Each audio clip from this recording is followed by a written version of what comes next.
Ini Jakarta, sebelum wabah COVID-19 menerjang negeri kita. Seluruh sektor usaha, bisnis, hingga industri bergerak. Jalanan macet menjadi menu rutin. Dan ini Jakarta di masa awal pemberlakuan pembatasan sosial berskala besar atau PSBB. Jalanan lengang, imbasnya roda ekonomi macet. Secara nasional, pertumbuhan ekonomi anjlok ke level 2,97%.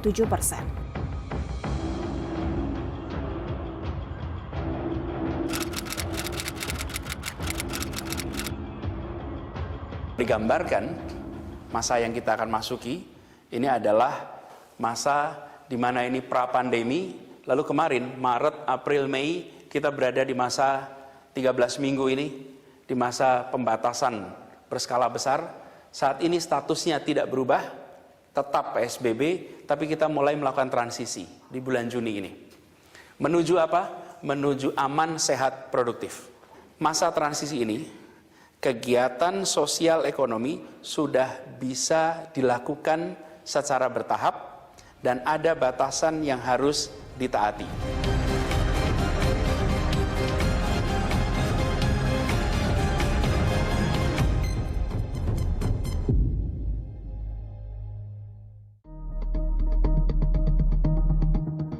Dan inilah sebagian wajah Jakarta.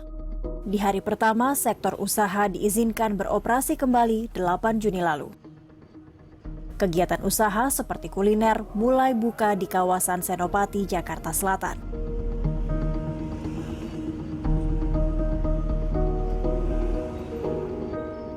Usaha kuliner juga bergeliat di kawasan Sabang dan Cikini, Jakarta Pusat.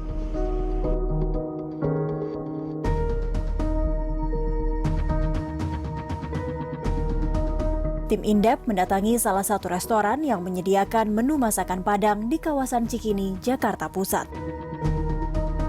Restoran ini sudah mulai melayani pembeli atau konsumen di hari pertama PSBB transisi. Namun siang itu belum banyak pembeli yang datang. Kita kapasitas karyawan ada kurang lebih 30 orang. Jadi dari 30 orang ini 15 orang ada di rumah. Sekarang ini posisi kita masih setengah. Jadi belum normal ya Pak ya. Kemudian baru ini dari PSBB yang mudah-mudahan ini berlanjut ramai gitu. Jadi teman-teman yang di rumah bisa kita kembali lagi. Di masa PSBB antara April hingga 4 Juni, restoran ini hanya menerima pesanan online atau delivery. Seperti banyak usaha atau kegiatan ekonomi lainnya, omset restoran Garuda jebol. Kalau di masa normal, mereka bisa mengantongi omset 20 juta rupiah per hari. Di saat PSBB, bisa mendapat 5 juta per hari saja, sudah lumayan. Tapi, inilah janji restoran Garuda di masa PSBB transisi di Jakarta. Mereka bakal menerapkan protokol kesehatan sesuai anjuran pemerintah. Satu hal yang juga berubah, sekarang pembeli tak lagi dapat menikmati cara penyajian prasmanan di atas meja dengan banyak menu seperti yang lazim ditemui di rumah makan Padang. Sebelumnya tamu datang, mereka kita siapkan wastafel di depan. Setelah masuk kita bukakan pintu, lalu kita cek suhu dulu. Baru kita pertanyakan mau makan atau mau take away kan gitu seperti itu. Jadi kalau dia makan kita persilakan dengan di meja-meja ini gitu. Itu pun tidak boleh dihidang, hanya kita tawarkan untuk milih menu. Anies Baswedan menyebut, provinsi yang dipimpinnya masih menerapkan PSBB, tapi diberi embel-embel transisi. Di fase pertama, mulai 8 Juni, Pemprov DKI Jakarta mengizinkan sektor usaha beroperasi kembali secara bertahap. Pada 15 Juni, pusat perbelanjaan atau mal diizinkan buka dengan syarat yang ditetapkan Pemprov DKI Jakarta. Kebijakan Gubernur Anies Baswedan menjadi kabar baik bagi sektor bisnis. Inilah saatnya menggerakkan lagi roda ekonomi. Jakarta masih merupakan pusat bisnis dan ekonomi. Di masa normal, sedikitnya ada 6,5 triliun rupiah uang berputar di metropolitan ini.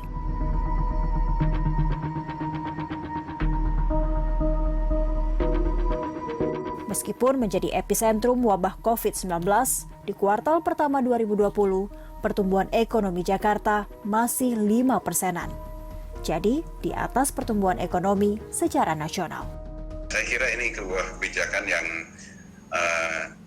jalan tengah ya, win-win solution lah ya. Karena memang kita idealnya memang kita mendahulukan kesehatan, baru kita memulai ekonomi, idealnya seperti itu. Ya.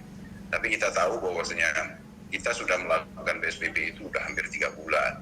Nah, sementara di sisi lain, kalau kita terus melaksanakan pembatasan aktivitas ekonomi, lebih dari 3 bulan ini yang akan mati duluan ya dunia usaha, ya ekonominya, ya ujung-ujungnya bisa-bisa kita masyarakat kita mati bukan karena wabah COVID, tapi matinya dikarenakan terjepit oleh permasalahan ekonomi.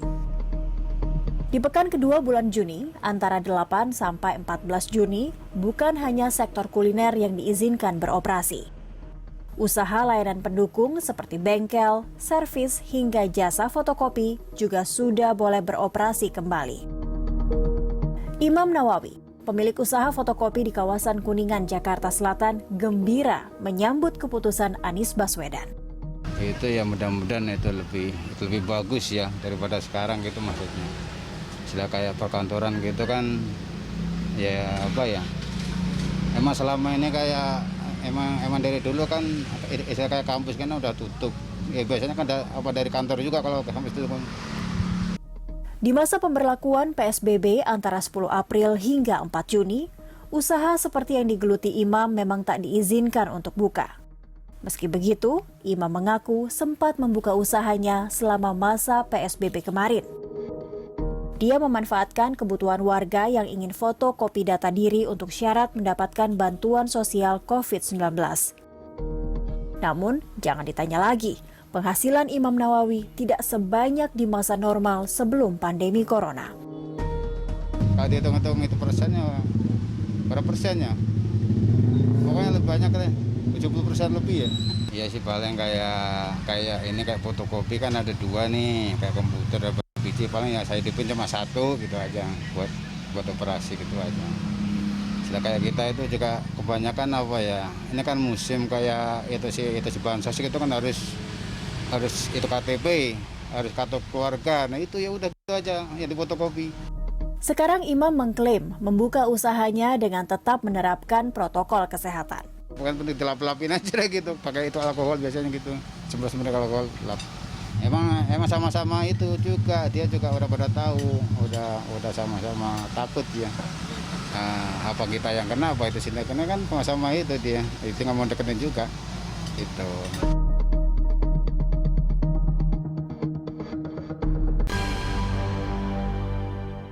Adalah hari terakhir kita di DKI Jakarta menerapkan PSBB tahap ketiga. Gubernur Anies Baswedan menaikkan peraturan gubernur tentang pelaksanaan PSBB pada masa transisi menuju masyarakat sehat, aman, dan produktif. Belet ini mengatur aktivitas masyarakat selama masa PSBB transisi, seperti di tempat kerja, tempat ibadah, sekolah, hingga tempat umum, termasuk di dalamnya untuk sektor usaha. Tim Indep mendatangi salah satu coffee shop di bilangan Senopati, Jakarta Selatan 2 hari setelah pengumuman PSBB transisi. Coffee shop ini sedang bersiap menerapkan aturan untuk menyambut kedatangan konsumen setelah lebih dari 2 bulan tak menerima kunjungan pembeli untuk ngopi dan nongkrong di tempat. Pertama sih, ini kabar baik ya buat bisnis food and beverages di Jakarta. Kami ikutin standar prosedur yang sudah ditetapkan pemerintah ya. Pertama kami mengurangi jumlah pengunjung yang masuk nanti. Jumlah pengunjung yang masuk memang kami batasi melalui jumlah kursi yang ada di sini. Kita memberikan jarak juga, setiap meja nanti, per mejanya jaraknya 1 meter. Kami juga bikin standar prosedur seperti PSBB kemarin. Kita harus menyediakan hand sanitizer, wajib mencuci tangan kepada customer dan juga staf kami gitu, menjaga kebersihan. Berbagai siasat dilakukan untuk menyesuaikan dengan aturan PSBB transisi, seperti membatasi pengunjung, Karena jumlah pengunjung hanya boleh 50% dari kapasitas ruangan, Southwest Jakarta menata ulang ketersediaan meja dan kursi. Lalu, apa yang dilakukan Southwest Jakarta agar aturan pembatasan itu tidak mengganggu omset usaha? Implikasi yang pertama tetap pada pendapatan ya, pemasukan pada revenue-nya outlet ini. Itu pertama yang paling terdampak. Itu tadi kenapa makanya alasan saya akan membatasi. Karena jumlah kursi dikurangi, otomatis jumlah orang yang stay di sini harus dibatasi juga. Untuk itu, supaya kami turnover-nya jalan. Karena biasanya turnover yang udah dihitung itu keseluruhan total kursi itu 87 kursi. Ini kami cut setengah, berarti turnover-nya harus kita besarin. Kita membatasi jumlah durasi orang untuk menikmati tempat inilah. Karena itulah, Southwest Jakarta membatasi durasi pengunjung hanya 2 jam. Beda sekali dengan masa sebelum COVID-19 mewabah. Pengunjung bisa berlama-lama nongkrong di coffee shop. Izin menerima layanan makan di tempat menjadi angin segar bagi Southwest. Selama masa PSBB, coffee shop ini harus putar otak agar biaya operasionalnya tertutup meski omsetnya terjun bebas. Pendapatan dari pesan antar selama PSBB tinggal 20%-an saja. Padahal, sebelum COVID-19 mewabah, omset Southwest mencapai 20 juta rupiah per hari. Omsetnya sih selama lakukan take away dan delivery ini, kita cuma bisa terima 20%-nya aja. Jadi 80%-nya hilang. Banyak sih yang saya lakukan untuk mengefisiensikan pengeluaran ya. Karena di satu sisi pemasukannya tidak ada, jadi harus pengeluarannya yang harus dikurangi. Pertama itu tadi dari pegawai, dari manpower, kita memang mengurangi jumlahnya. Terus kami melihat data penjualan makanan yang tidak terlalu laris, itu benar-benar kami tidak adakan. Kami tidak menambah menu baru juga, karena menambah menu baru itu menambah cost juga. Sama mungkin mengistirahatkan beberapa outsourcing yang kami miliki. Bagaimana dengan persiapan sektor usaha lainnya? Tim Indep mendatangi salah satu resto dan bar yang tak jauh dari Southwest Jakarta.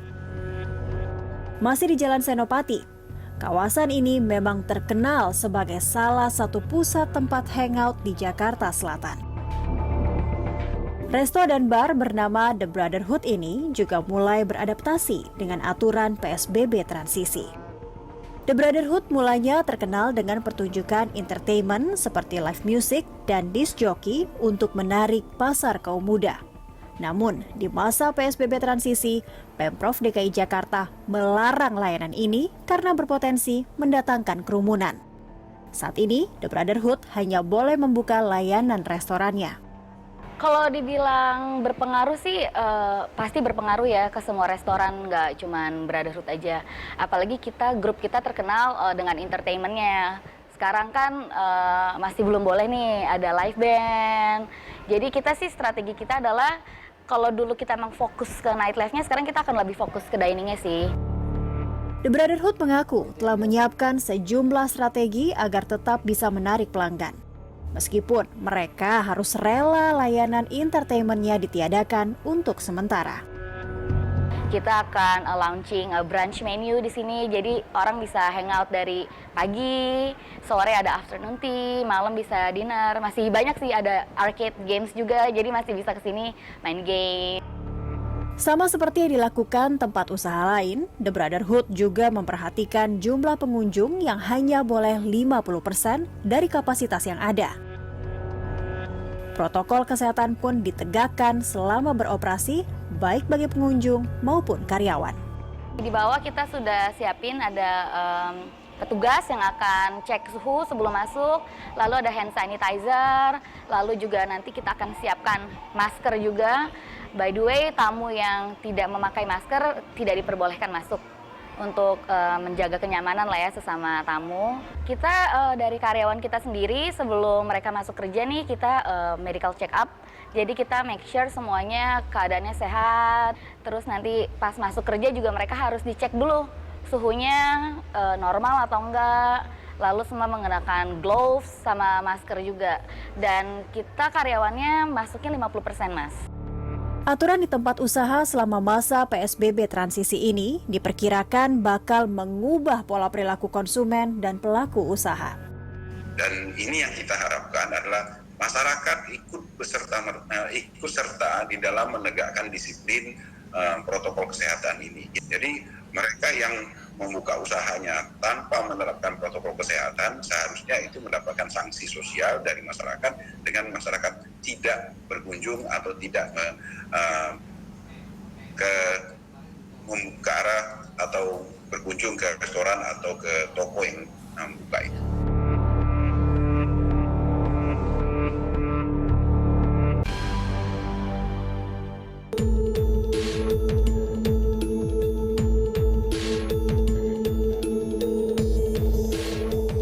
Dan yang paling penting adalah fakta integritas.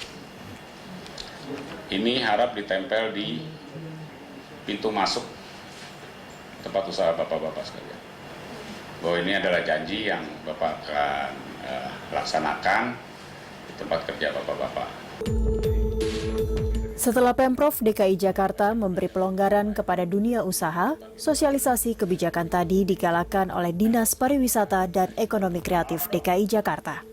Jadi dengan keterbatasannya petugas dari kami untuk mengawasi dan kami minta komitmen dari para pengusaha untuk menjalankan protokol COVID yang sudah ada. Kenapa? Karena kalau memang terjadi sesuatu hal yang tidak diinginkan, angka penularan COVID kembali tinggi, itu kita bisa berhentikan kembali. Cucu Ahmad Kurnia berjanji, penerapan aturan PSBB transisi bakal diawasi. Jadi kami punya checklist ya, sesuai kesepakatan kami checklist apakah di lapangan sesuai dengan yang dijanjikan. Terus secara berkala juga kami tinjau kalau memang mereka melanggar ya tentu ada sanksi-sanksi yang sudah dituangkan di pergubnya seperti denda ataupun penutupan sampai mereka sanggup mematuhi pelaksanaan COVID ini. Pelaku usaha harus menerapkan aturan yang diterbitkan Pemprov DKI Jakarta. Kalau tidak, siap-siap saja menerima sanksi. Di restoran, memang kami sudah buka di restoran dalam hotel, di restoran yang mandiri, yang di luar-luar ya. Sejauh ini kami terus melakukan pemantauan, sejauh ini sih cukup baik ya. Karena mereka menyadari kalau melanggar, tidak hanya teguran, tapi juga denda jumlahnya besar sekali, ya kan? Hilang itu keuntungan berbulan-bulan itu sekali kena denda itu. Kemudian juga bisa pencabutan izin. Nah yang minggu ketiga nanti kita khawatirkan itu mal dan pasar. Nah ini kami khawatir, kalau mal kami optimis lah. Ya. Yang kita khawatir betul itu sebetulnya di pasar-pasar. Pasar yang selama ini tutup kan kita buka nanti. Jadi minggu ketiga. Menyangkut sanksi terhadap pelaku usaha, masukan dari ekonom Peter Abdullah layak didengar. Harus ada denda, harus ada sanksi, karena ini tujuannya untuk mendorong agar supaya dunia usaha itu benar-benar disiplin melaksanakan protokol. Dan perlu juga yang sanksi ini tidak hanya diberikan kepada dunia usahanya, tetapi juga masyarakat yang tidak patuh, ya. Karena sanksi ini kan sebenarnya bukan karena melanggar aturannya, tapi bagi sanksi ini diberikan karena tindakan tidak patuh terhadap protokol kesehatan itu membahayakan masyarakat, membahayakan kita semua. Meskipun sudah melonggarkan PSBB dengan embel-embel transisi, Jakarta belum sepenuhnya menang perang terhadap COVID-19.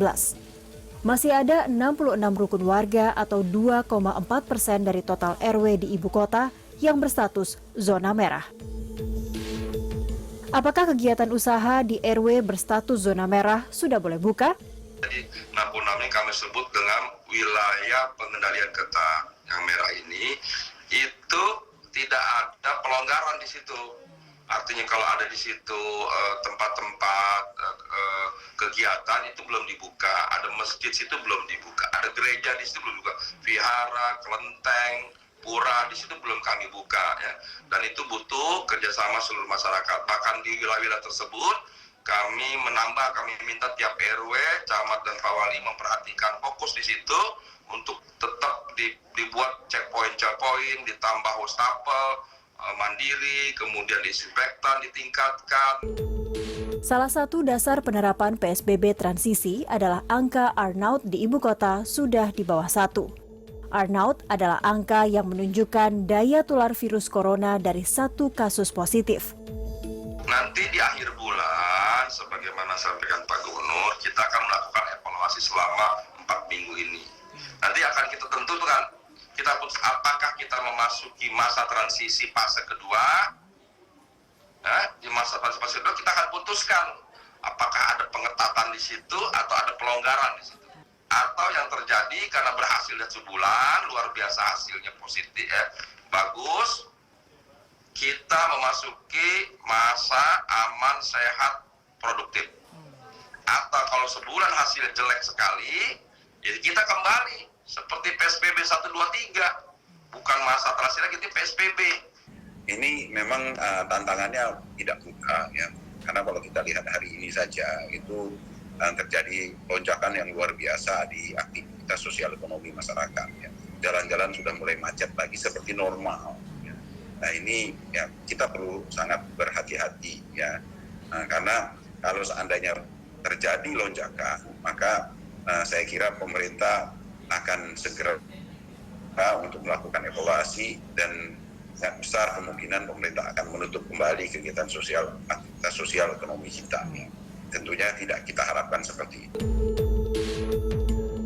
Tendensi menuju new normal tampak dari kebijakan Anies Baswedan menerapkan PSBB transisi, tapi terus disiplin menerapkan protokol kesehatan dengan ketat. Sebab dari 1 Juni hingga 9 Juni, pertambahan kasus masih berkisar antara 61 hingga 160 kasus. Bahkan, Selasa 9 Juni lalu, kasus di Jakarta melonjak 232 kasus. Jadi, tetap waspada.